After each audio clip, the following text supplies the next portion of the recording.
Ladies and gentlemen, on cold winter nights back in the day, on late night television in Canada, the Planet of the Apes movies were shown uncut and sometimes commercial free because they were that popular. And it's better to have people watching overnight towards the the pay events like the ad block than anything else. So today we're going to be talking about my favorite Planet of the Apes movie. It's not Planet of the Apes. It's the number 4 in the series Conquest of Planet of the Apes. It's the best science fiction movie of the 1970s, not to be nominated for an Academy Award or Golden Globe. Roddy McDowall's performance in this deserved a Best Actor nomination.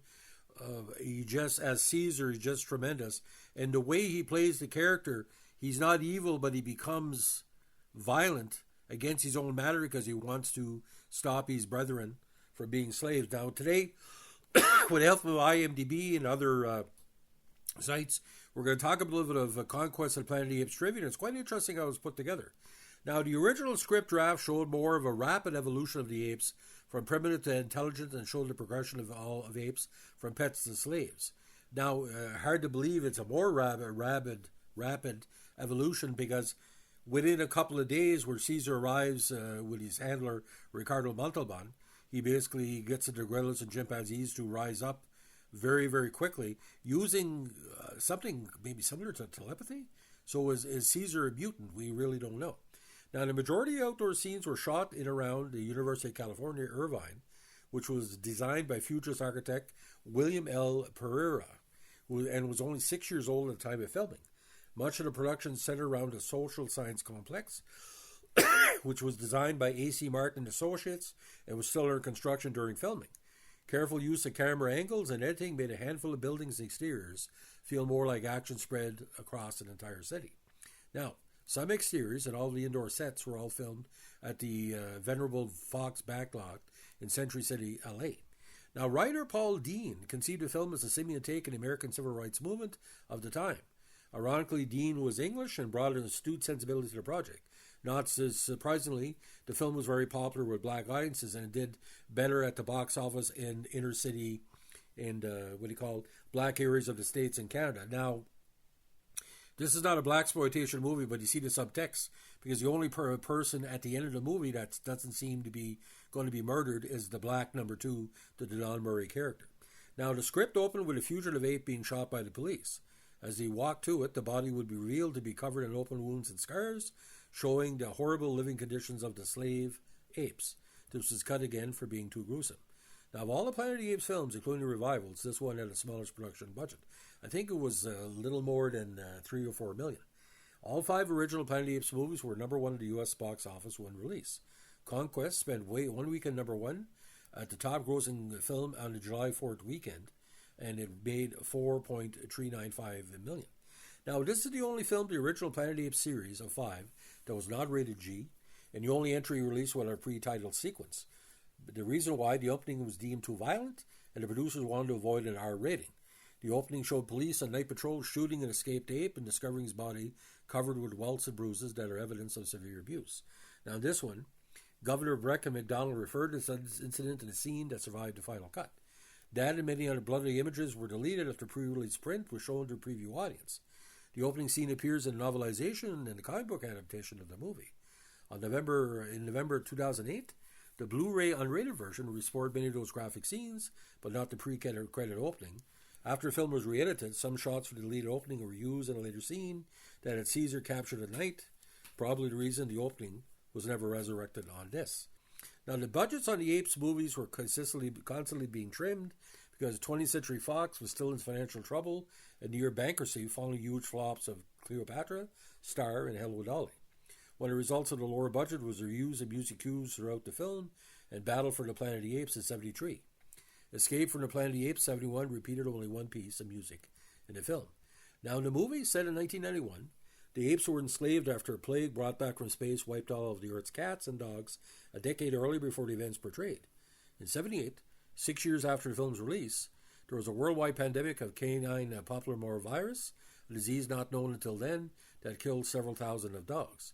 Now, the jumpsuits worn by the apes, to save the cost of fake fur for a crowd of ape extras, were leftover costumes from the Fox TV series Voyage to the Bottom of the Sea, which came out in 1964 and lasted to 1968. The ape management men's insignia patches and computer and electronic cabinets all came from the Irwin Allen series The Time Tunnel. The large set that comprised Ape Management Center, where apes are processed and trained to become docile servants, is a redressed set of Admiral Matthew's office and the Triton Control Complex from City Beneath the Sea. Governor Breck's ape auction throne was first used in Taylor's spaceship in Planet of the Apes. The same style chair is also used by passengers on a space plane in Land of the Giants. The same chairs were used in the Earth Force spaceships in TV series Babylon 5. Now, this marked Natalie Trundy's first appearance in ape makeup. In her previous appearances in the series, she appeared as a human. Now, Zelda, the female orangutan, is the only female ape in any Planet of the Apes movie or TV show who is not a chimpanzee. Now, the idea of a continuing franchise of sequels, other than spy films and comedy team film series, was quite a novel one to 1970s audiences, although the budgets kept decreasing with each successive film. This was mainly noticeable with the limited amount of ape characters using John Chambers makeup. Most wore pullover masks, which was kind of started with Beneath. Now, this is the only one of the 5 original films to be shot in TADO 35. All the others were filmed in Panavision, and it pays off here. Cinematography is tremendous. Now, the gorilla slave named Frank is played by Buck Cartellane, who portrayed the jailer Julius in Planet of the Apes. Now, director J. Lee Thompson tried to frame every shot as wide as possible and used strong primary colors of black and red during the revolt to conceal subpar ape makeup and make it appear as though an army of hundreds were clashing throughout the city, but actually dozens of extras were used over a few blocks. Now, when we saw it at the drive-in in Northern New Brunswick, I think we went to the one in Eelmer Bar outside of Dalhousie. It was very, very dark, so it's not really a good drive-in movie. Maybe that's hurt it, but in the theaters it was much better. Now, Culp, played by Seven Darden, is the only villain other than Dr. Zaius, Maurice Evans, to appear in more than one film in the series. Now, having played the part of Cornelius in Planet of the Apes and Escape from Planet of the Apes, Rodney McDowell here plays Cornelius' son, Caesar. Now, the film, again, takes place 18 years after events of Escape from the Planet of the Apes. Now, unlike other films in the series, the film focuses exclusively on chimpanzees and gorillas, with only a few orangutans shown. Now, J. Lee Thompson was supposed to have directed the first Planet of the Apes movie, but he's unavailable. Consequently, he was handed the last 2 films of the series, which literally were filmed back-to-back.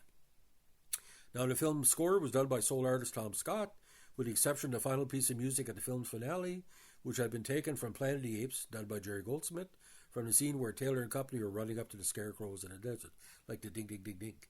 Now, the uniform color for chimps is the same as the first 2 films, but the gorillas are changed from purple to red, and orangutans from a dull orange to bright yellow. The color change back or forward for the next film, but they're sort of like considered like modern prison garb. Now, this is the first film in the series not to feature any characters created by Pierre Boulle or who appeared in Planet of the Apes.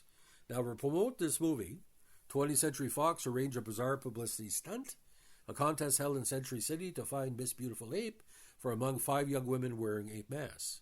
The master of ceremonies for the contest was Gary Owens of the Gong Show fame. Now, the orangutans confined within the cage that Caesar sneaks into, posing as a wild chimpanzee, possess cheek flanges, the only time in any Planet of the Apes movie or TV series such features are seen until Tim Burton's film in 2001. Now, Ricardo Montalban, played Armando, and John Raldoff, commission chairman, are the only actors who reprise their roles from Escape from the Planet of the Apes. Now, the franchise reboot Rise of the Planet of the Apes is largely a remake of this movie. Now, again, Roddy McDowell also previously played Augustus Caesar in Cleopatra. Now, in the previous film, Escape from the Planet of the Apes, Zira and Cornelius named their son Milo. However, at the start of the film, Armando calls him Caesar, which contradicts it and is therefore probably a mistake. Furthermore, the name of the ape Milo was swapped for near the end of Escape is Salome, so either Armando changed his name, he's not the same ape, or it was a mistake. Note, Salome has been shot dead. Armando had adopted Zira's child, who he had impersonated as Salome, the child of Heloise, at the end of the previous film. Milo had been the name of one of the aponauts, which Zira had named her infant. The name would have aroused suspicion, so Armando renamed him Caesar. Now, this is the only one of the original 5 Planet of the Apes movies not to have a chimpanzee character named Cornelius, although the character for the previous film is mentioned. Now, the cast includes both Roddy McDowell and Paul Comey, who had co-starred as Earth astronauts who landed on Mars in the 1960 episode of the original version of The Twilight Zone titled People Are Like All Over. although it was McDowell's character Cornelius from the preceding Apes film, along with Kim Hunter's Dr. Zero and Sal Minio's Dr. Malo, portraying an astronaut. It could be argued Roddy's character in the film, the son of Cornelius, may have also been considered an astronaut, as had been conceived before his parents' spaceflight. Now, the chimpanzee Cook is played by Lou Wagner, who had portrayed Lucius in the original Planet of the Apes. He's adding kerosene to a frying pan over a flame. It ignites as he pulls it back off the flame. The flames can be seen covering his hands, most likely stun stubbles, and up around his head. Now, Severin Darden, who played Cope in Escape from Planet and Conquest, will later go on to play Dr. Baroncini in Rodney Dangerfield's Back to School. In that movie, he played a professor who was trying to teach apes how to read and write, harking back to these movies. Now, it was number 4 of the original 5 sequel. Now, in overcoming the human oppressor during the climax of the film, Caesar and the other apes make extensive use of, get this, guerrilla warfare. So, ladies and gentlemen, and the end scene that was changed, we're going to talk about this in a second here, under alternate versions. Now, the film was cut for violence in the final battle by the U.S. distributor for a PG rating. Similarly, the BBFC of UK cut the electrical torture of Caesar and close-up scenes of violence from the killing of the guards in a climatic battle for the AA cinema rating. Video releases were classified as 15, now 12 for the DVD, and all prints feature the edited U.S. version. Now, the 2008 Blu-ray release includes both the theatrical version and an unrated version with an alternate ending sequence, which was re-edited and reshot due to poor audience reaction and to get a PG rating.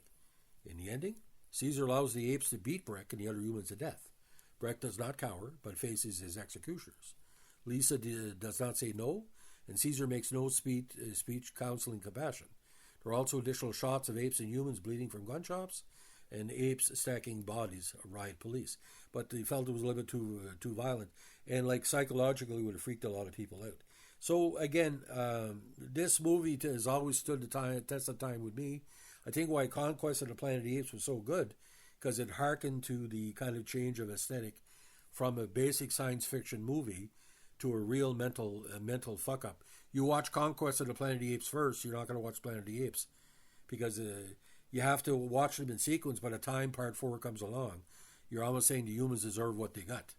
And, it is what it is. So, ladies and gentlemen, that's the story. And Roddy McDowell was robbed for a lead actor nomination in the Oscars that year. Come on. I mean, it stands up. That soliloquy at the end there, it's on you, Roddy McDowell, one of the most underrated actors of all time. And to be never nominated in the modern era for Best Supporting or Best Lead Actor is just a tremendous shit show.